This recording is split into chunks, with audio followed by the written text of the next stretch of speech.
वरळीतील कार्यक्रमात मुख्यमंत्र्यांसमोर घोषणाबाजी करण्यात आली। खालिद का शिवाजी सिनेमा प्रदर्शित होऊ नये म्हणून घोषणाबाजी करण्यात आली। कार्यक्रम खराब करू नका घोषणाबाजी करणाऱ्यांना यावेळी फडणवीसांनी आवाहन केलेले आहे। खालिद का शिवाजी या सिनेमा विरोधात घोषणाबाजी करण्यात आलेली आहे। वरळीतील कार्यक्रमात हा प्रकार घडलाय।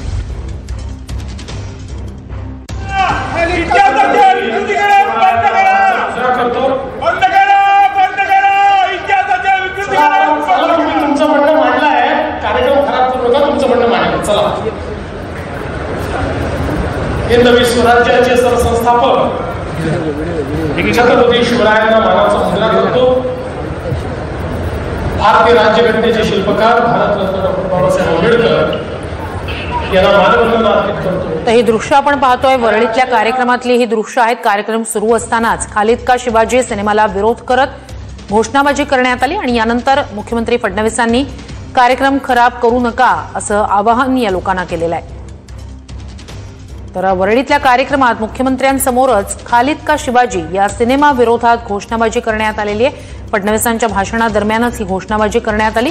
त्यानंतर कार्यक्रम खराब करू नका असं आवाहन मुख्यमंत्र्यांनी केलं। खालिद का शिवाजी या सिनेमाला विरोध होतोय। हिंदू महासंघानं सुद्धा या सिनेमाला विरोध केलेला होता। त्यानंतर आता वरळीतील कार्यक्रमातच मुख्यमंत्र्यांसमोर ही घोषणाबाजी करण्यात आलेली आहे। खालिद का शिवाजी या सिनेमा विरोधात ही घोषणाबाजी करण्यात आली। त्यानंतर दखल घेतलेली आहे या मुद्द्याची। कार्यक्रम खराब करू नका असं आवाहन मुख्यमंत्री फडणवीसांनी यावेळी केलं। खालिद का शिवाजी बंद करा, खोटा इतिहास बंद करा। आता खोटा इतिहास पुरस्कार दिला त्या ठिकाणी मात्र सुंदर घटना मशीन होती हे इतिहासाचा विकृती करा।